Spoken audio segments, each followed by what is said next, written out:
नमस्कार, insider live देख रहे हैं आप। मैं हूं निखिल। देखिए, एक तरफ बिहार में 2025 का चुनाव होने वाला है और एक तरफ बिहार दौरे पर 2 दिवसीय दौरे पर अमित शाह आ रहे हैं। ये भी खबरें सूत्रों के हवाले से निकल कर आ रही है कि अमित शाह ने नीतीश कुमार के नाम पर मुहर लगा दी है। उन्होंने कह दिया है कि अब तमाम जो चुनाव होगा बिहार में वो नीतीश कुमार के नेतृत्व में होगा। तो हमारे साथ जदयू के नेता मनोज लाल दास मनु जी हैं। कैसे देखते हैं, अमित शाह ने तो अब मोहर लगा दी। अब ये अमित शाह जी आए हैं और उन्होंने क्या कहा नहीं कहा ये तो बिहार की जनता फैसला करेगी। लेकिन जरा हम्म। सा तेजस्वी यादव से पूछना चाहिए था कि जिस दिन अमित शाह पटना पहुंच रहे थे तो बड़े बड़े ट्विटर पर लिख रहे थे कि मुख्यमंत्री बदलने के लिए आए हैं। अब उस पर उनका क्या कहना है समझ में नहीं है। हमने पूर्व में भी कहा था आपके साथ बातचीत में कि बिहार का कभी भी इतिहास लिखाएगा तो वो नीतीश कुमार के ही नाम से लिखाएगा।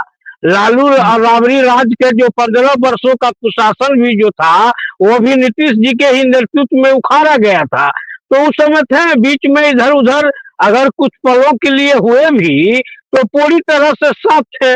और लोकसभा चुनाव से पूर्व एलडीए को भी लगा कि बिना नीतीश कुमार के साथ हम बिहार से सीट नहीं ला सकते हैं। तो उन्होंने समझौता किया और उस पर नीतीश कुमार ने पूरे ईमानदारी से खड़े उतरे। और यही कारण रहा कि दिल्ली में माननीय नरेंद्र मोदी जी की सरकार बनी। तो आज तो अमित शाह जी आए और उन्होंने तो स्पष्ट कर दिया कि अगला चुनाव जितने भी होंगे हम नीतीश कुमार जी के नेतृत्व में लिखेंगे तो लड़ेंगे। लेकिन ये नीति ये आदरणीय अमित शाह जी का ये जो बयान है ना, ये विपक्ष के जो रण कांबरे सब बैठे हुए हैं कि शिखंडी बन बन के जो बिहार का विकास के रोकने का प्रयास कर रहे हैं उनके गाल पर करारा तमाचा है। नहीं तो ये भी तो कहा जा रहा है कि नीतीश कुमार की तबीयत अस्वस्थ है। कठपुतली का काम सिर्फ नीतीश जी करेंगे, बीजेपी से चेहरा रखेंगे। सारा काम तो बीजेपी के अब हाथ में देखिए, रहेगा। देखिए किसके हाथ में क्या रहेगा नहीं रहेगा ये तो शुरू से ही लोग बोलते आ रहे हैं। अभी भी लोग बोल रहे हैं कि नरेंद्र मोदी जी का हाँ का जो है वो उस पर तेलुगु देशम पार्टी और नीतीश कुमार जी का पार्टी का वर्चस्व है, उनके इशारे पर चल। तो बोलने वाले को आप नहीं न कह सकते हैं। कहावत भी है, कुत्ता भूखे हजार हाथी चले बाजार। आप सामने तो देखते चलिए क्या होता है। नीतीश जी बीमार है कि क्या है ये तो सामने जनता के बीच में न वो जा रहे हैं। जनता के बीच में जा रहे हैं, कैबिनेट की मीटिंग कर रहे हैं, हजारों लोगों को वो नियुक्ति पत्र बांट रहे हैं। अगर बीमार है तो किसी हॉस्पिटल में रहते हैं। बिहार में अच्छे अच्छे अस्पताल है पटना के अंदर, उनकी तबीयत खराब रहेगी, एक बिहार के मुख्यमंत्री है, उनका चिकित्सक का एक टीम होती है, वो टीम जो सर्वे करेगी वही वो मानते हैं। इसीलिए इन सब बातों पर कोई दम नहीं है। जब हारने लगते हैं ना तो हारने वाला जो टीम रहता है वो तरह तरह की बातें करता है, लोगों को दिग्भ्रमित करने का काम करता है। वो होने दीजिए, इसका फैसला हम नवंबर में आपको दे देंगे। रोहिणी आचार्य हैं, वो तो नीतीश कुमार को भस्मासुर बता रही हैं। आप देखिए, अब रोहिणी आचार्य अच्छी लड़की है, शायद उसी ने अपने पिता को किडनी दिया है। अब उसके बातों पर वो बेटी के समान है, तो वो क्या बोल रही है नहीं बोल रही है उस पर तो ध्यान ही नहीं देना चाहिए। अगर हम लोग ध्यान देते हैं, हम लोग अभी भी उसको शुभकामना देते हैं कि अगर राजनीति के क्षेत्र में आई है तो एक मुकाम को प्राप्त करे, हासिल करे। यही हम लोगों का उसके प्रति आशीर्वाद रहेगा। लेकिन अब रोहिणी आचार्य किसी के कहने पर अगर कुछ बोल रही है अखबारों के मीडिया में आने के लिए, तो ये उनकी गलतफहमी है। हम अभी भी उसको कहना चाहेंगे कि राजनीति का जो मर्म होता है, जो आम जनता के बीच में रहने का होता है, आम जनता के बीच में रहे और इन सब बातों पर कोई ध्यान नहीं दे। सर, एक अंतिम एक सवाल ले लें कि बीपीएससी एग्जाम का मामला तो आप लोग देख ही रहे थे, लेकिन कोर्ट ने उसको खारिज कर दिया। जो है तमाम विपक्षी दल जो है या बिहार में पार्टी जिस तरीके से इसमें बड़ा एजेंडा बना, कोर्ट ने उसको कर दिया, खत्म कर दिया। देखिए, मैंने शुरू में उस समय भी आपको कहा था और बराबर मैं कहते रहा हूँ कि अगर देश में कोई न्यायालय है तो सुप्रीम कोर्ट है, और बिहार में कोई न्यायालय है तो हाई कोर्ट है। और बड़े बेसार्विस है, कोई खून के उंगली को काट कर चिट्ठी लिख रहे हैं, तो कोई कुछ बोल रहे हैं, कोई बार बार बोल रहे हैं कि हमारे पास सारा सबूत है, और कोर्ट इंतजार करता रह गया है। हम तो कोर्ट को, माननीय हाई कोर्ट को धन्यवाद देना चाहेंगे कि इन लोगों के सबूतों का वो पूरी तरह से इंतजार करते रह गई, और वो सबूत को वो लोग दे नहीं पाए, क्योंकि कहीं कोई धांधली हुआ ही नहीं था। जिस सेंटर पर धांधली हुआ, उस सेंटर पर परीक्षा कैंसिल हुआ।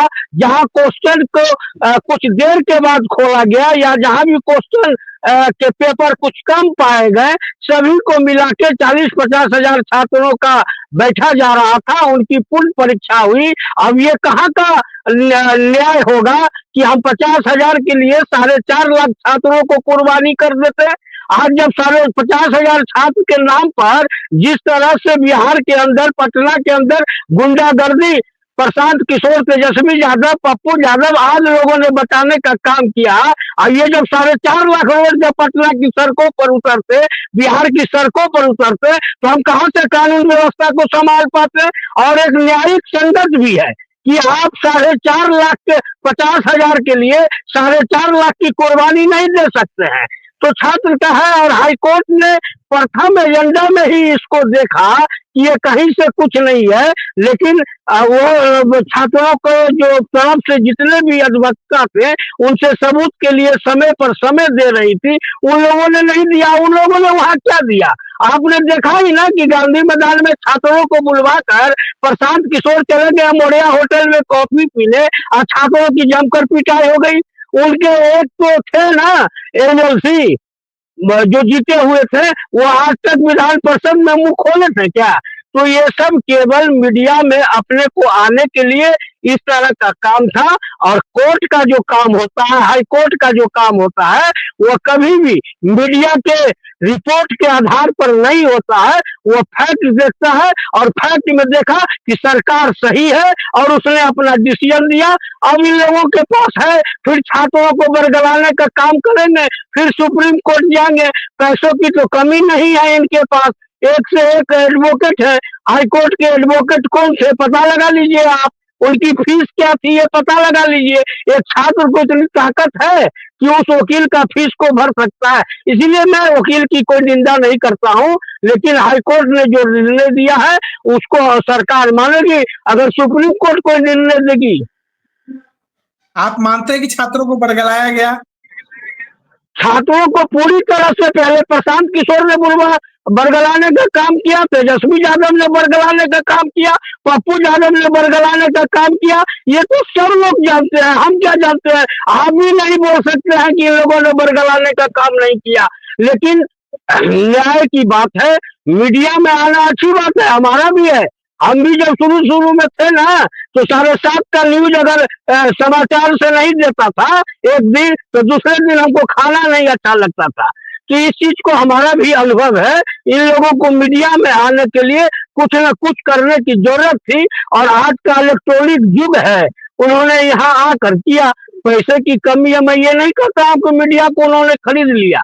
मीडिया के सामने जो आएगा उसको दिखाने का काम करेगा, और जहां तक सरकार के खिलाफ कोई काम रहेगा, मीडिया उसको दिखाने का काम करेगी। इसीलिए मीडिया पर हमें कोई आपत्ति नहीं है। आगे देखिए क्या होता है। एक सवाल ले ले कि जदयू इस बार कितनी सीटों पर चुनाव लड़ेगी? आप देखिए सर, जदयू कितने सीट पर चुनाव लड़ेगी, बीजेपी कितने सीट पर चुनाव लड़ेगी, इस चीज को केवल नीतीश कुमार जानते होंगे, और नरेंद्र मोदी, अमित शाह जानते होंगे। दूसरे को किसी की मजाल भी नहीं है कि कौन क्या जाने, कितनी सीट जाने। हाँ, हम ये कह सकते हैं कि हम 100 से ऊपर सीट लड़ेंगे।